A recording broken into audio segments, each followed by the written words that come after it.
Rajkiran landing changes in agriculture प्रकरणी बंडखोर सेना पक्षाचे कोल्हापुरात लक्षवेधी चिंध्या फाड आंदोलन करण्यात आले.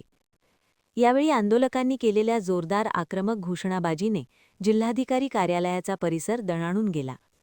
आंदोलनादरम्यान जिल्हाधिकाऱ्यांना सविस्तर निवेदन देण्यात आले असून प्रकरणाची तात्काळ व निष्पक्ष चौकशी करण्याची मागणी करण्यात आली आहे. संस्थेकडून परदेशी निधी प्राप्त झाल्याचे तसेच निधी वितरण प्रक्रिया अंतिम टप्प्यात असल्याचे सार्वजनिक दावे करण्यात आले होते. या दाव्यांच्या आधारे काही गुंतवणूकदारांकडून रक्कम स्वीकारण्यात आल्याच्या लेखी व मौखिक तक्रारी बंडखोर सेना पक्षाकडे प्राप्त झाल्या आहेत. पारदर्शकता व कायदेशीर स्पष्टता राखण्यासाठी संबंधित संस्थेकडे लेखी निवेदनाद्वारे सविस्तर कागदपत्रांची मागणी करण्यात आली होती.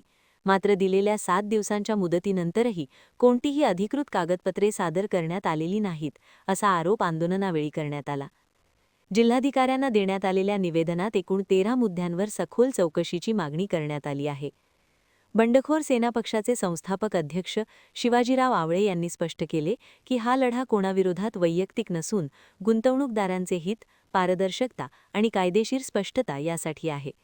प्रशासनाने तात्काळ व निष्पक्ष चौकशी करून सत्य परिस्थिती जनतेसमोर मांडावी. दरम्यान प्रशासनाने ठोस कारवाई न केल्यास 4 मार्च रोजी सांगली जिल्हाधिकारी कार्यालयासमोर तीव्र आंदोलन छेडण्यात येईल असा इशारा आवळे यांनी दिला.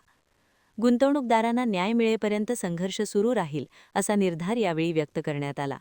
या आंदोलनात बंडखोर सेना पक्षाचे कोल्हापूर जिल्हा अध्यक्ष आलेश नांगरे, हातकणंगले तालुका अध्यक्ष सुरेश आवळे, हातकणंगले तालुका युवक अध्यक्ष अभिषेक भंडारे, वडगाव युवक शहर अध्यक्ष भालचंद्र दबडे, पन्हाळा तालुका युवक अध्यक्ष प्रवीण फाळके, नितीन कोळी, अरुण कोळी, धनाजी सलगर यांच्यासह गुंतवणूकदार मोठ्या संख्येने उपस्थित होते.